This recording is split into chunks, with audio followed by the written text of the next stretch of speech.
Bienvenue dans votre magazine. S'il fallait encore le rappeler, le racisme n'est pas une opinion, c'est un délit. Il tombe donc sous le coup de la loi. C'est pourtant bien un déferlement d'insultes racistes que le maire de Saint-Denis a pris de plein fouet dès le lendemain de son élection au premier tour. Bali Bagayoko, humilié jusque sur le plateau d'une chaîne de télévision, il a depuis porté plainte. Et le parquet de Paris a ouvert 2 enquêtes, l'une pour injure publique, l'autre pour cyberharcèlement en raison de la couleur de peau. Je vous propose de l'écouter dans un premier temps et on fera ensuite réagir notre invité Rokhaya Diallo. Ça dit aussi des choses et ça confirme le fait que nous sommes dans une société de plus en plus raciste. J'entends par là le racisme qui est plus affirmé et qui est quasi débridé. C'est-à-dire que là où il y a quelques années, certains tenants de courants racistes pouvaient encore se cacher, aujourd'hui ce n'est plus permis, ils sont clairement en roue libre. Et ils assument leur ligne raciste, y compris sur des plateaux TV. Et bonjour à vous, Rokhaya Diallo. Bonjour. Vous êtes journaliste, autrice de Comment parler du racisme aux enfants, aux éditions Pas que pour du beurre. Vous êtes aussi créatrice du podcast En bonne voie. Merci de prendre quelques instants pour répondre à nos questions sur France 24. On vient d'entendre ensemble à l'instant le maire de Saint-Denis, Bali Bagayoko, qui affirme que donc, ce racisme est de plus en plus affirmé, débridé. C'est aussi le constat que vous faites ? Je pense surtout que le racisme aujourd'hui s'exprime de manière très très visible parce que Bali Bagayoko, avec d'autres, incarne l'arrivée de personnes noires, de personnes non blanches à des fonctions où on ne les attendait pas. Et je pense que la réaction à laquelle on assiste aujourd'hui, c'est une forme de panique identitaire qui fait écho à une angoisse profonde de voir la France telle qu'elle est, en fait, avec sa pluralité, avec des personnes qui sont d'origine diverse, qui peuvent effectivement arriver à des fonctions qui les mènent à l'administration de ville, comme c'est le cas de Bali Bagayoko, mais de beaucoup d'autres qui ont été élus entre le 15 et le 22 mars en France, notamment en banlieue parisienne, mais pas uniquement. Donc c'est précisément parce qu'il incarne ce qu'il incarne aujourd'hui, somme toute le résultat d'un parcours tout à fait républicain, et c'est aussi la République qui permet ce type de parcours et de réussite. C'est ça aujourd'hui qui est rejeté par ces racistes, on va les nommer comme ça.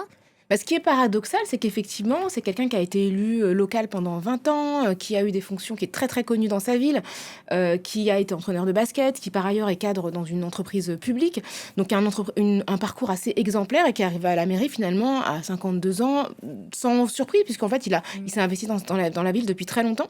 Et je pense qu'il rend visible des personnes qui ne sont pas visibilisées par les médias.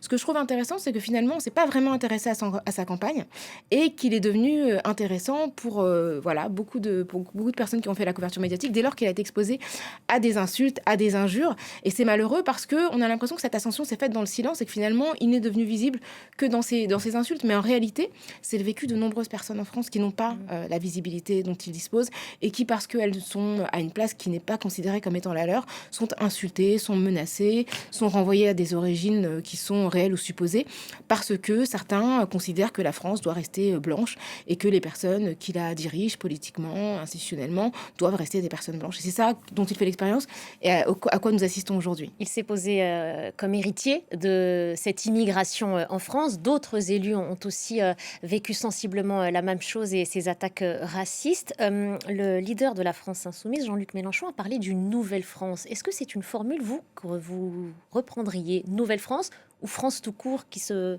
révèle aujourd'hui sur ce devant de cette scène politique? J'entends ce qu'il veut dire par là. Ce qu'il veut dire, c'est que la France d'aujourd'hui n'est pas celle du début de la Ve République à la fin des années 50, quand De Gaulle a fondé justement cette nouvelle constitution. La France était très très différente. Après, je pense que parler de nouvelle France, c'est le risque aussi d'enfermer les personnes qui sont notamment héritières de l'immigration dans une forme de nouveauté permanente. C'est-à-dire que Bali Bagayoko a 50 ans, certains sont les petits-enfants d'immigrés, il se trouve qu'ils ne sont pas blancs, mais c'est pas nouveau en France. Moi, du fait de la colonisation, mon grand-père était français, était fonctionnaire de la République. Donc je trouve que dans l'idée de la nouveauté, il y a aussi peut-être ce danger d'enfermer tout le temps les personnes qui sont issues d'immigration dans la jeunesse, dans l'éternelle jeunesse et dans l'éternelle nouveauté. Donc c'est pas forcément un terme que je reprendrai à mon compte. Il a aussi, alors on parle beaucoup de lui, mais c'est parce que votre regard aussi nous importe, il a aussi dénoncé ces réactions tardives.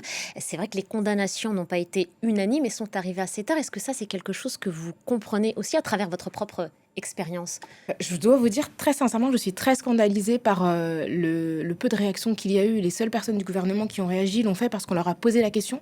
Elles ne l'ont pas fait spontanément.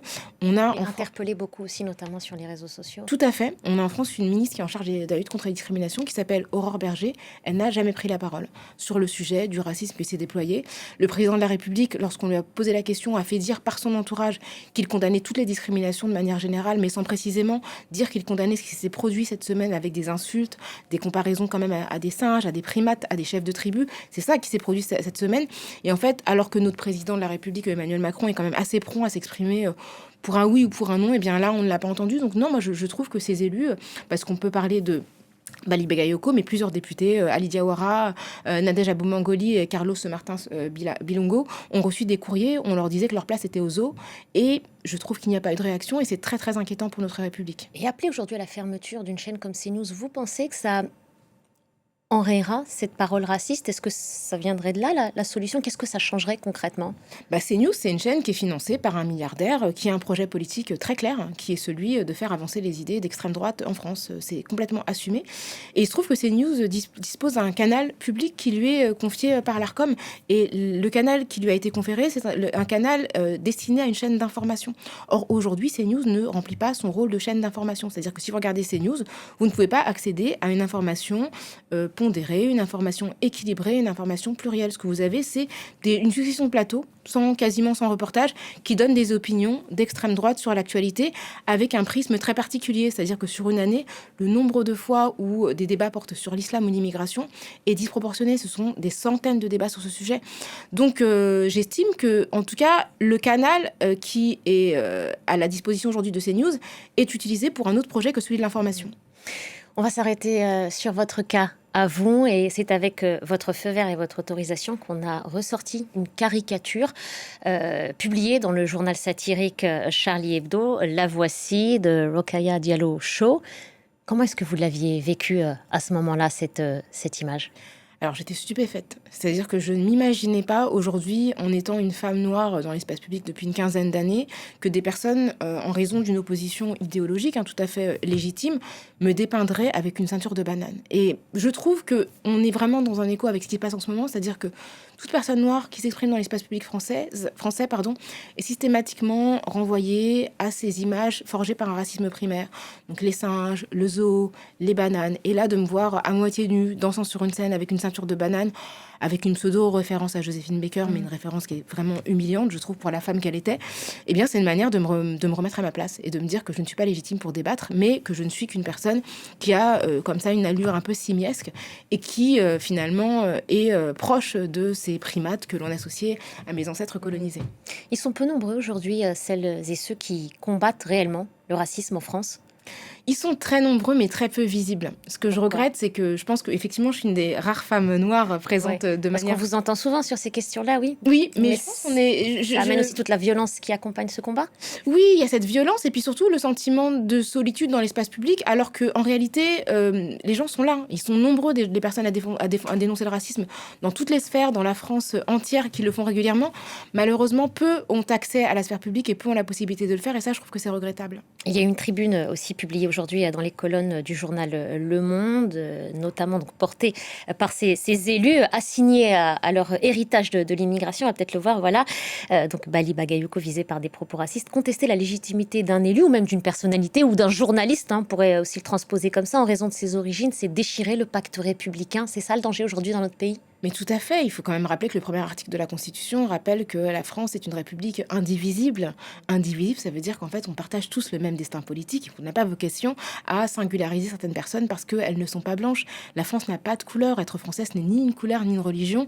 C'est l'appartenance à une communauté nationale. Et je pense que même les gens qui ne sont pas français ont leur place en France et participent à ce que ce pays est. Et je crois que c'est malheureux de voir que de nombreuses personnes ne sont pas prêtes à accepter la visibilité de personnes qui sont issues de l'immigration postcoloniale, qui sont héritières de l'immigration, mais aussi des Outre-mer. Mais en réalité, elles n'ont pas le choix. Bali Bagayoko a été élu. C'est le maire le mieux élu des villes. Les premiers tours. Premier tour à plus de 50%. Donc, c'est le seul maire d'une ville de plus de 150 000 habitants qui a été aussi bien élu. Voilà, c'est le premier maire noir d'une ville de cette taille. Et c'est comme ça que ça marche, en fait. Ça avance comme ça. Et les gens, qu'ils protestent ou non, ils n'ont pas le choix. C'est comme ça qu'est la France et c'est comme ça qu'elle sera. Je voudrais qu'on parle aussi de cet ouvrage que vous adressez aux enfants. Comment parler du racisme aux enfants? Elle est là, la clé.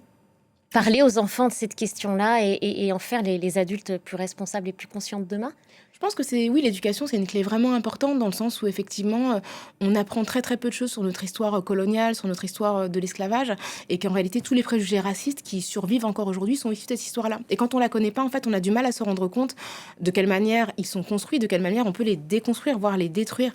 Et je crois que moi, je regrette de ne pas avoir eu à l'école accès à toutes ces connaissances que j'ai eues aujourd'hui de mon propre fait, parce que j'ai fait de belles rencontres. Et je pense que pour les enfants, c'est important de leur montrer que le racisme, ça s'apprend, mais ça peut aussi se désapprendre. Les enfants, spontanément, ne sont pas racistes. Ils ne voient pas les couleurs de peau comme nous les voyons en tant qu'adultes, et en tout cas, ils ne leur attribuent pas le sens que leur attribuent les racistes. Et je crois que c'est effectivement ce travail-là doit être fait dès l'enfance. Et je suis très heureuse d'avoir republié ce livre parce que je pense que dans le contexte actuel, c'est important que les enfants aient des clés pour comprendre le monde dans lequel ils vivent. Est-ce que c'est un contexte propre à notre pays, la France, ou est-ce que vous feriez un parallèle avec un autre pays que vous connaissez bien, je crois, les États-Unis? C'est pas, malheureusement, c'est pas uniquement lié à la France. On se souvient qu'à l'époque de Barack Obama, quand il a été élu président par 2 fois des États-Unis, il a été exposé au même type d'injures. Il a été qualifié de singe. La première dame des États-Unis, Michelle Obama, également. Il y a eu cette panique identitaire complètement identique, cette peur du grand remplacement. Et malheureusement, les États-Unis sont un pays qui est structurellement raciste, qui a été fondé sur le génocide des populations locales et aussi la déportation massive d'Africains qui ont été exploités et réduits à l'esclavage. Et donc, oui, le racisme, on le voit exposé partout. On le voit aux États-Unis, on le voit effectivement en Europe, en Hongrie, en Allemagne, où l'extrême droite commence à prendre de la place malgré l'histoire de l'Allemagne, au Japon. En Inde, c'est vraiment une vague une vague réactionnaire, une vague raciste qui est en train de vraiment se déferler sur le monde et qui malheureusement prend beaucoup d'espace. Comment on la contient? Je pense que la question de l'éducation, la question de la mobilisation, la question vraiment de la connaissance est extrêmement importante. Je pense que ce qui s'est passé par exemple dernièrement, si on prend l'exemple de la Palestine, de ce qui s'est passé en Israël, les gens ne savaient pas vraiment ce qui se passait là-bas. Et on voit qu'on a une génération de jeunes personnes qui sont très très éduquées maintenant sur la colonisation de la Palestine et qui sont beaucoup plus mobilisées que les générations précédentes parce qu'elles savent. Et je pense que là, je vais citer un rappeur que j'aime beaucoup qui s'appelle Kerry James qui dit « Le savoir est une arme » et je crois vraiment que c'est une arme politique très très puissante. Merci beaucoup Rokhaya Diallo, merci d'être passé par le plateau de France 24. Merci à vous, ainsi s'achève cet échange. Restez avec nous sur France 24 pour la suite des programmes.